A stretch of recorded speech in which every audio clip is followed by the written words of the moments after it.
Baik, saya nak wrap up dengan 3 perkara ringkas. Pertama sekali, please be vigilant. Dalam keadaan suasana COVID-19 ini, jangan berani sangat. Ikut segala arahan yang telah ditetapkan oleh Majlis Keselamatan Negara. Jangan pandai-pandai. Kalaupun nak buang tabiat dekat dalam rumah sahaja. Dan jangan share sangat dalam Facebook, malu. Kan? Yalah, sebab wadah boring. Dengan kawan-kawan boleh lah. Dengan kawan boleh lah. Jadi tak apalah nak buat apa pun, cuma pastikan dia syariah compliance lah. Gitu.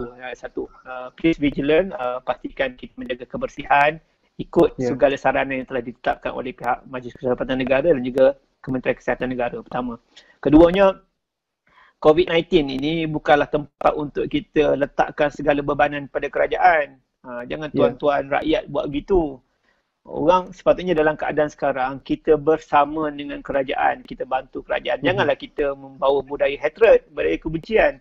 Kutuk sana, kutuk sini, dah lah kutuk. Kutuk satu hal, keduanya menipu. Kan? Perangai dulu tu masih lagi ada, buat perangai menipu. Dia jadi pembangkang pun menipu juga. Jadi, jangan politikkan semua perkara. Kita fokus on solving this COVID-19.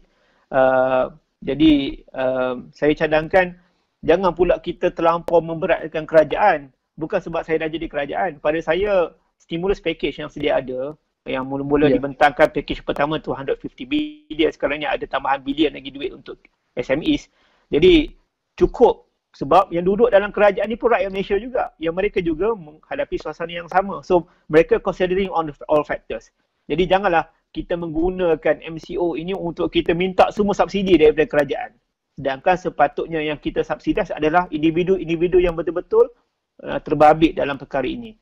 Saya ambil contoh macam saya sendiri. Saya bekerja. Saya hanya bekerja di rumah. Jadi pendapatan saya tak berkurang. Pendapatan saya tetap saya dapat gaji bulanan. Dan hatta bila saya duduk di rumah ni pun, kos transportation saya berkurang, kos minyak berkurang, kos masa terbuang 3 jam atas jalan juga terbuang, tak ada dah. Kemudian risiko bawa kereta terbuang dah, yang dipanggil intangible punya risk. Jadi syukurlah dengan apa yang ada. Ni semua benda kita nak free. Kita nak free tu, nak free ni, nak subsidize tu, subsidize ni. Saya rasa tidak ada dalam kerajaan satu dunia ni yang mampu untuk subsidize semua. Kan? Hatta ada di antara kita yang duduk dekat quarantine punya place pun, yang duduk di hotel quarantine pun ada yang masih lagi mengeluh. Sedangkan ada di kawan-kawan kita di kampung-kampung yang mereka bekerja sendiri. Yang terganggu. Ini yang saya katakan tadi. Fokus kepada orang yang sepatutnya. Bukan sekadar B40 ataupun M40, tetapi dari sudut industri itu sendiri. Kan? Industri tourism, industri pengangkutan yang terganggu banyak.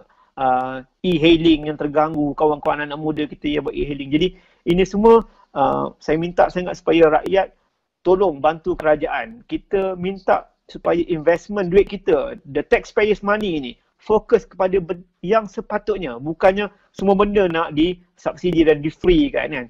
Payahlah dalam keadaan gaji kita dapat banyak. Lepas tu, duduk pula di rumah. Patutnya pendapatan kita lebih banyak saving. Tapi kita minta lagi dan minta lagi. Umpama tidak bersyukur. La in syakartum la azidannakum wa la in kafartum inna azabi lasyadid.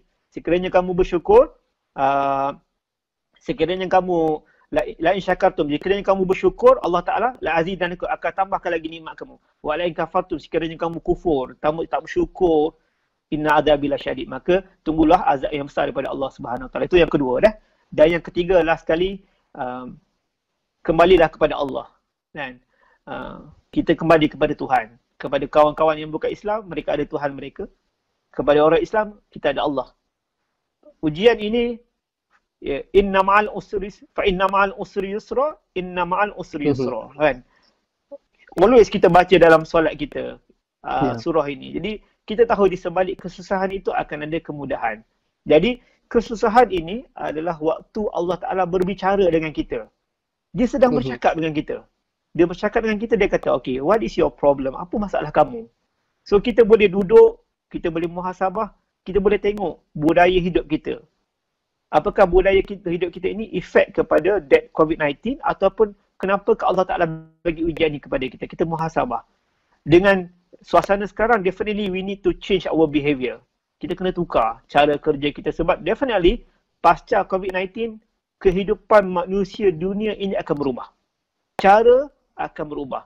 So kalau kita tidak ready kepada perubahan ini, dalam keadaan kita baru dikurung 28 hari dan dikurung dalam keadaan seperti orang kaya ya, dengan internet percuma, dengan extra percuma, macam-macam semua ada. Ni semua for free semua kan. Bukan extra percuma, maknanya dia punya channel banyak free sebagainya.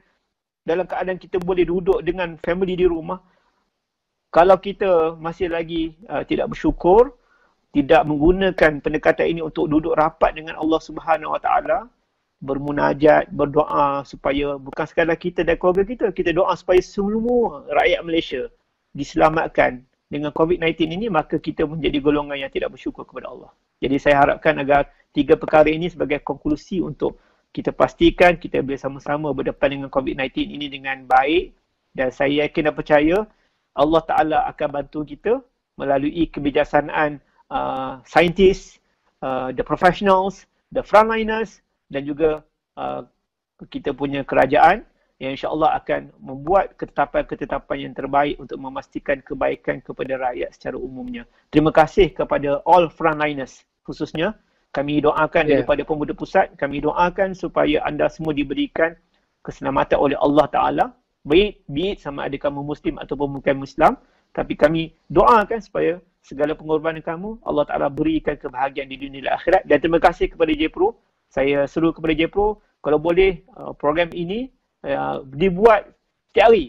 Panggil ramai lagi kita punya profesional. Kalau boleh kita nego untuk panggil YB Khairi Jamaluddin untuk berbincang tentang apa lagi teknologi yang kita boleh hybridkan daripada semua negara ini yang kita boleh gunakan. Beliau lebih banyak maklumat daripada saya sebab beliau adalah menteri yang menguruskan perkara ini.